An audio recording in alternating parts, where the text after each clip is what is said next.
Hello friends, நாளைக்கு வந்து GE3151 Python சப்ஜெக்டான exam வந்து நடக்க போகுது. இந்த சப்ஜெக்டான இம்பார்ட்டன்ட் கொஷின்ஸ் வந்து யூனிட் வைஸாக பார்க்கலாம் வாங்க. ஃபஸ்ட்டு யூனிட் 1 பொறுத்த வரைக்கும் மொத்தம் 5 கொஷின் வந்து இம்பார்ட்டன்ட் கொஷின் கொடுத்துருக்கேன். இதில் அந்த building blocks of algorithm, simple strategies for developing algorithm and steps involve in problem solving techniques. இந்த 3 கொஷின் பார்த்தீங்கன்னா இருக்கிற கொஷின்ஸ் ரொம்ப இம்பார்ட்டன்ட். போன டைம் நடந்த அந்த ஃபஸ்ட்டு செமஸ்டர் எக்ஸாம் அப்போ இந்த டவர்ஸ் ஆஃப் அணை கொஷின் வந்து கேட்டுருக்காங்க.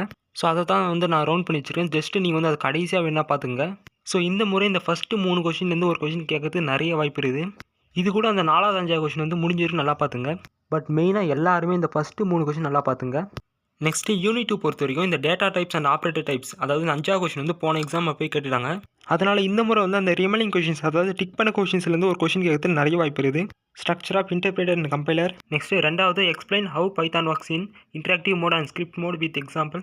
அதுக்கப்புறம் அந்த operator precedence, evaluation of expression and லாஸ்ட்டாக வந்து அந்த ப்ரோக்ராம்லாம் நல்லா பார்த்துங்க.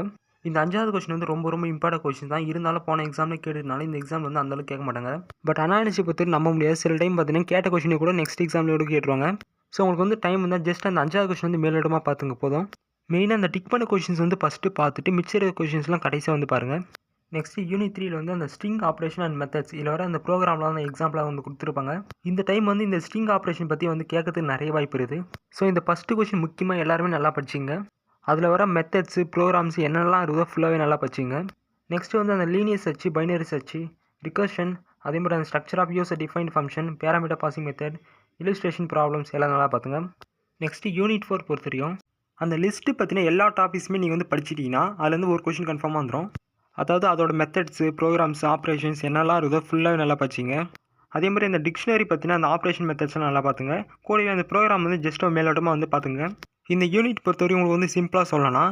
அதாவது லிஸ்ட்டு, டிக்ஷனரி, டஃபிள் அண்ட் ப்ரோக்ராம்ஸ் மொத்தமே வந்து 4 டாபிக்ஸ் இருக்கும். அதுலேருந்து தான் பார்த்தீங்கன்னா நான் வந்து 3 டாபிக்ஸ் கொடுத்துருக்கேன். சப்போஸ் படிக்கிறது துள்ளி கூட டைம் இல்லை, ஸோ ஃபுல்லாகவே நான் வந்து படிக்கவே மாட்டேன் அப்படின்னு நினச்சிங்கன்னா டிக்ஷனரி பற்றினா அந்த ஆப்ரேஷன் மெத்தட்ஸ்லாம் நல்லா பார்த்துங்க. எதுக்குன்னா அந்த லிஸ்ட் டாப்பிக்லேருந்து ஏகப்பட்ட டாபிக்ஸ் இருக்கும். அதாவது மெத்தட்ஸ், லிஸ்ட்டு, அதில் ஒரு டைப்ஸ் ஏகப்பட்டது இருக்கும். அதனால் சப்போஸ் உங்களால் படிக்கிறது துள்ளியோட டைம் இல்லை அப்படின்னா மட்டும் அந்த செகண்ட் கொஷின் மட்டும் நல்லா பார்த்துங்க. அதாவது டிக்ஷனரி, அதில் வர ஆப்ரேஷன் மெத்தட்ஸ் நல்லா பார்த்துங்க. பட் இந்த 3 கொஷினுமே படிக்கிறது ரொம்பவும் சேஃப். சரி, ஓகே, இப்போ லாஸ்ட் யூனிட் பார்க்கலாம் வாங்க. யூனிட் 5 பொறுத்தவரைக்கும் முக்கியமான கொஷினாக பார்க்கப்பட்ட அந்த எக்ஸப்ஷன் ஹேண்ட்லிங் கொஷின் வந்து போன டைமே கேட்டாங்க. அதனால் இந்த முறை வந்து அந்த comment line arguments, file modes and methods, models and packages இதெல்லாம் வந்து கேட்கறதுக்கு நிறைய வாய்ப்பு இருக்குது. கூட அந்த ஃபார்மேட் ஆப்ரேட்டர்ஸ் இன் ஃபைல் ப்ராசஸிங், அதே மாதிரி அந்த இல்லுஸ்ட்ரேட்டிவ் ப்ரோக்ராம்ஸ், இது எல்லாமே நல்லா பார்த்து வச்சுங்க. ஓகே ஃப்ரெண்ட்ஸ், இந்த சப்ஜெக்ட்டுக்கான இம்பார்ட்டன்ட் கொஷின்ஸ் வந்து நான் கொடுத்துட்டேன். இது கூடவே இந்த சப்ஜெக்டான நோட்ஸ்லாம் உங்களுக்கு வந்து வேணும்னா டிஸ்கிரிப்ஷனில் வந்து லிங்க் கொடுத்துருக்கேன். ஸோ மறக்காமல் டெவலப் பண்ணிக்கங்க. அண்ட் லாஸ்ட்டாக வந்து வழக்கம் போல் சொல்கிற ஒரு சிம்பிள் டிப்ஸ் மட்டும் சொல்லிக்கிறேன். எக்ஸாமில் வந்து ஆன்சர்ஸ்லாம் அட்டன் பண்ணும்போது தெரிஞ்ச கொஷின்ஸ்க்கு அந்த ஆன்சர்ஸ்லாம் நல்லா எழுதிட்டு தெரியாத கொஷின்ஸ்லாம் வந்து எதுவுமே விட்டுறாமல் எல்லா கொஷின்ஸுமே நல்லா வந்து அட்டன் பண்ணிட்டோங்க. அதே மாதிரி இப்போ படிக்கும்போது எல்லா கொஷின்ஸ்க்கான ஆன்சர்ஸ் வந்து ஃபுல்லாகவே படிக்க முடியலையா, ஒவ்வொரு யூனிட்லேயும் இம்பார்ட்டன்ட் கொஷின்ஸை விட ரொம்பவும் இம்பார்ட்டன்ட் கொஷின்ஸாக இருக்கிற ஒரு 2-3 கொஷின்ஸ் வந்து ஃபஸ்ட்டு நல்லா பார்த்துட்டு மிச்சம் இருக்கிற கொஷின்ஸில் வந்து ஜஸ்ட் மேலோட்டமாக பாருங்கள். அதாவது சப் டாபிக்ஸு, அதோட பேசிக் கான்செப்ட், ப்ரோக்ராம் யாராக ப்ரோக்ராம் நல்லா பார்த்துங்க. ஸோ இந்த மாதிரி மேலோட்டமாக பார்த்துங்க. ஓகே, எல்லாருக்குமே ஆல் தி பெஸ்ட். எக்ஸாம் வந்து நல்லா பண்ணுங்கள்.